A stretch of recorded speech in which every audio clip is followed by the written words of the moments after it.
अब जो क्वेश्चन है क्वेश्चन नंबर 15, देखो ये दो तरीके से बन सकता है। 15 का पॉसिबिलिटीज़ दो तरीके का है। एक तो आप इसको डिवाइड करके बनाओ, ठीक है, जब रिमाइंडर जितना आएगा उसको आप इक्वल टू 0 रख दो, क्लियर है, वहाँ से सॉल्व कर लो। नहीं तो दूसरा क्या है, जैसे मैं बता रहा हूँ, ध्यान से समझना, मैं जो बता रहा हूँ शॉर्टकट बता रहा हूँ, और आई होप कि आपको यही तो चाहिए कि भाई मैथ्स ईजी कैसे बने। Then x square minus x, इसका हम लोग फैक्टर निकालते हैं, तो कॉमन क्या आएगा एक्स, फिर यहाँ पे क्या बचेगा एक्स माइनस 1। यहाँ पे दो केस है, एक तो है x equal to 0 and x minus 1 equal to 0, then x equal to 0 and x equal to 1। तो यहाँ पे x का दो वैल्यू आ गया, एक 0 और एक 1। तो इसको हम लोग क्या करेंगे, इस इक्वेशन पे रख देंगे। दैट मीन मैं यहीं पे सॉल्व करता हूँ, x cube plus x square minus a x plus B equal to 0 when f 0, जब 0 रखेंगे तो क्या होएगा, 0 का क्यूब प्लस 0 का square minus a into 0 plus B equal to 0।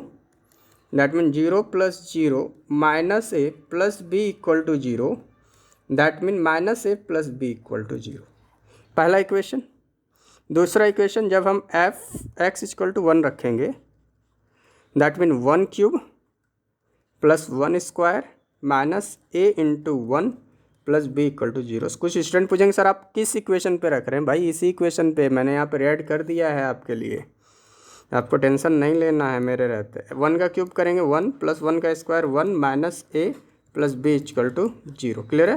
That 1 plus 1 2 minus A plus B equal to 0, that mean minus A plus B equal to -2।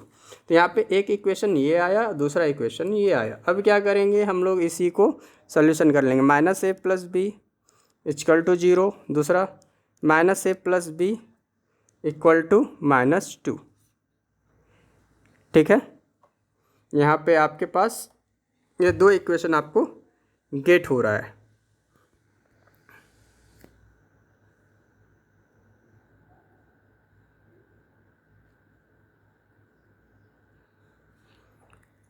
Clear है। तो अभी मैं आपको एक चीज़ बताता हूँ, यहाँ तक तो हम लोग कर लिए, लेकिन यहाँ पे एक प्रॉब्लम है। एंड प्रॉब्लम इज़ दिस कि आप यहाँ ध्यान से समझो, हम लोगों ने एक छोटा सा एरर किया है और ये एरर को फाइंड करना है। देखो मैथ्स यही है, मैथ्स यही है कि आप अपने एरर को फाइंड करेंगे। अभी मैं आपको चीज़ समझाता हूँ, जब आप इसके अपोजिट साइन करेंगे प्लस, इसका अपोजिट साइन करेंगे माइनस, तो ये और ये कैंसिल हो गया। अब 0 इक्वल टू, अब 2 कभी हो सकता है क्या, ये तो संभव ही नहीं है मैथ के अंदर। तो इसका मतलब क्या है कि हम लोगों ने कहीं गलती की है, ठीक है। देखो जब आप गलतियाँ करते हैं तो आप एक्सेप्ट करते हैं, तो आई होप कि आप उससे बेटर बनते हैं। ऐसा नहीं है कि आप गलती कर रहे हैं आप एक्सेप्ट नहीं कर रहे हैं, बड़े बड़े से भी होती है गलतियाँ।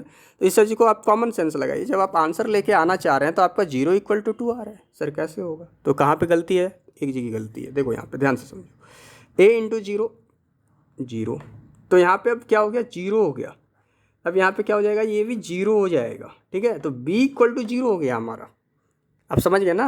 अब यहाँ पे क्या हुआ, b इक्वल टू 0 हो गया, ठीक है। तो आप बोलोगे सर आपने भी तो यही गलती किया। हाँ भाई मैंने भी गलती की, क्योंकि आपको मैं बताना चाह रहा था, ठीक है।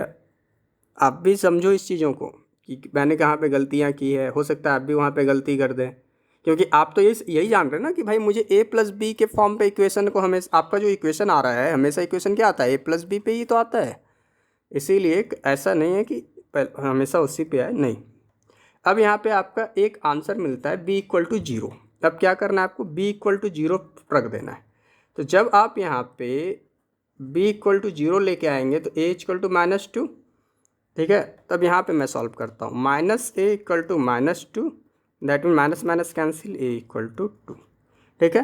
तो आपका a और b का वैल्यू पता चल गया। यहाँ पे a equal to 2 and b equal to 0 is your answer. Clear है। चलो भाई, इसी बात पे इस वीडियो को भी लाइक कर देना, क्योंकि मैंने आपको अभी बहुत इम्पोर्टेंट टॉपिक बताया है।